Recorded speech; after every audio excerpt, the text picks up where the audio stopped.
Kalib Missoe is a grade 12 scholar at Belhar Technical High School, and ever since he came close to death, he's taking life one step at a time. In 2015, Kalib was declared brain dead at the Netcare Kals River Hospital. The accident occurred was on 29th of April 2015. I was on a school bursary at Hatties Belhar Technical High School. What happened, we had a trial game on the 29th of April. We were the best team supposed to be selected to compete against a school that we played against the 30th of April, which was Belhar High School. So the 29th of April, I played a trial game, and that's when I tackled one of the players, and that's when he collapsed on top of me, and all the players collapsed on top of him. And that's when I was taken off to the field, and I was there, I was examined and so on. And then I went home the same day, the 29th of April, I went home the Tuesday.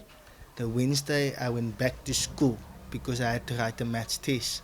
And while we were still in the quad, the two players were passing to each other. And that's when I just felt that my left eye was starting getting blurred. And that's when I screamed, and that's when I started fainting, and that's when the two players took me to the principal. After being declared brain dead and being in a coma for 7 days, on the final day when his family did a final prayer, Kalib woke up. When I was declared brain dead, I was taken to the courtroom, and that's when the pastors, everyone came and they said, let's do a last prayer around the bed in the courtroom.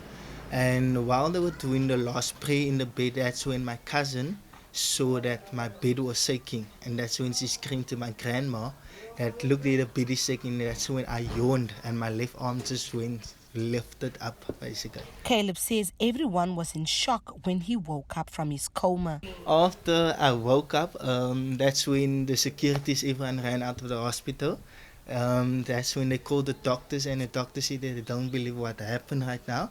And that's when they took me back on life support and that's when the machine showed that my brain was functioning only 1%.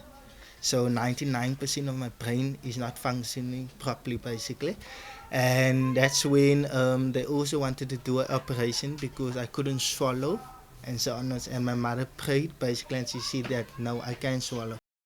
The young man was later referred to a specialist, and doctors could not believe what they heard.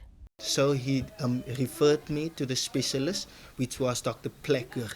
As he came and he said, no, is he dreaming and stuff? And he asked me, Kalib, do you remember what happened when you were just gone? And I told him that I just remember that I saw white holes around of me.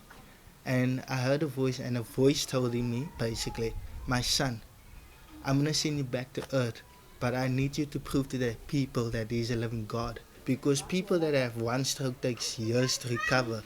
And for me that I had 3 strokes, and it's like just a certain few months, and yeah, I'm recovered and I'm walking. The incident has taught Kalib to appreciate life, and he has received so much opportunities.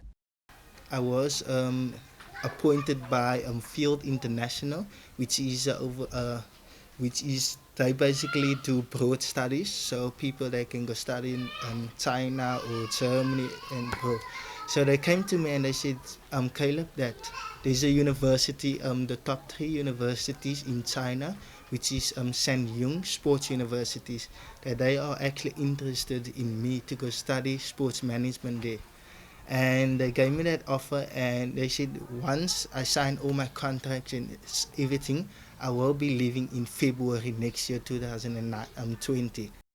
The grade 12 pupil says he hopes his story will inspire other people never to give up. I believe that in each person there will be obstacles that will be trying to bring you down, and we should never let that obstacle try to bring you down. For our City News, I'm Edna Kangolo, Belhar.